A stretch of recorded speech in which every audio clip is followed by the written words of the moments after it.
Bermuda. There has long been a magic and mystique associated with this tiny string of islands, sitting literally in the middle of nowhere.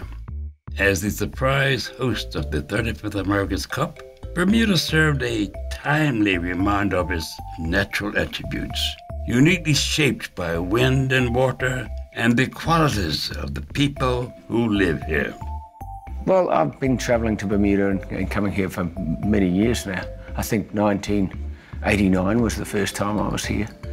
And I had the same experience that a lot of people have, you know, discovered a place that wasn't as I expected it. It's got its own feel. And I think that is very Bermudian. There are so many attributes that Bermuda brought to the table, and many of them have been listed. The natural amphitheatre of the Great Sound, the perfect time zone for international television, the perfect location for super yachts, the wonderful weather we have here all year round for sailing. I'm not being biased, but I did hear a lot of people say that this seems to be the best location that they had the event. Now, I don't know if that's true or not, but I'm going to take it on and say, yeah, it was. We showed off our backyard. This is an unbelievable, amazing place with these natural attributes of a physical environment that's one of the most beautiful places in the world, and with a group of people that are as hospitable and welcoming as you would want anywhere in the world. Really, I'm very proud to have spent this time of my life with my young family, to have had my daughter in this beautiful country, and I think I speak for everyone else in the America's Cup family, the hundreds of us that all relocated to this island, whose children went to school in Bermuda, whose wives and partners and families all lived here for 2-3 years in some cases, and by the end no one wanted to leave. And that hospitality was not just felt by the people that moved here to live and work. Bermuda also captured the hearts of America's Cup fans who were drawn here to watch some sailboat racing. For example, you know, we had quite a large contingent of super yachts and mega yachts here.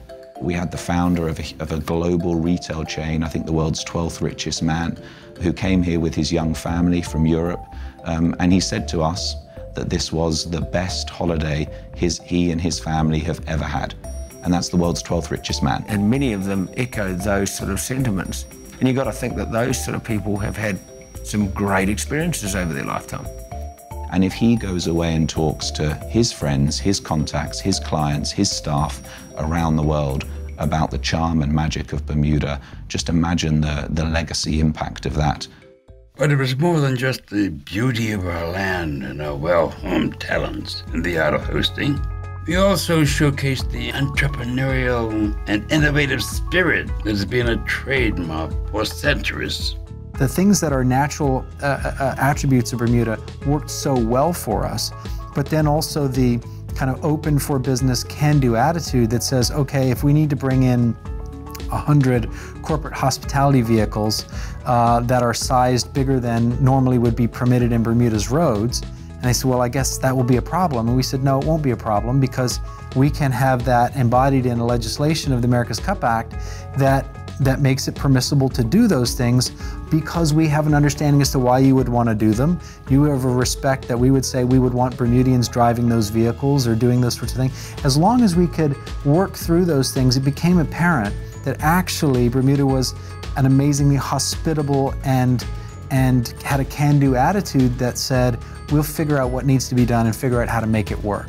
When we were negotiating the America's Cup with the America's Cup Event Authority, one of the key points that we made as a positive for Bermuda, and I believe unique positive for Bermuda, was that it was a single government entity.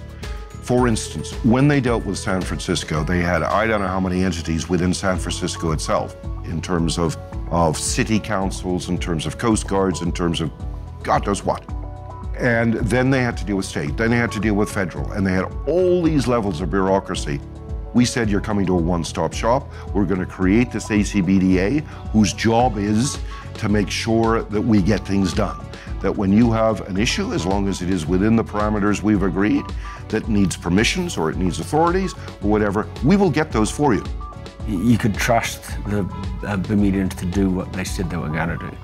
And that is critical with any ambitious project or any extensive project that you undertake, if you have partners that do what they say they're going to do, that to anyone coming in is a major plus.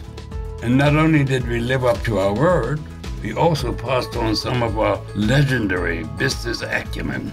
You know, many of our partners have commented that like us, Bermuda taught us to do business with a smile. I remember a sponsor saying to me that he went into a shop to buy something in the morning, and the first question he said was, "How much is that?" And she didn't respond to him.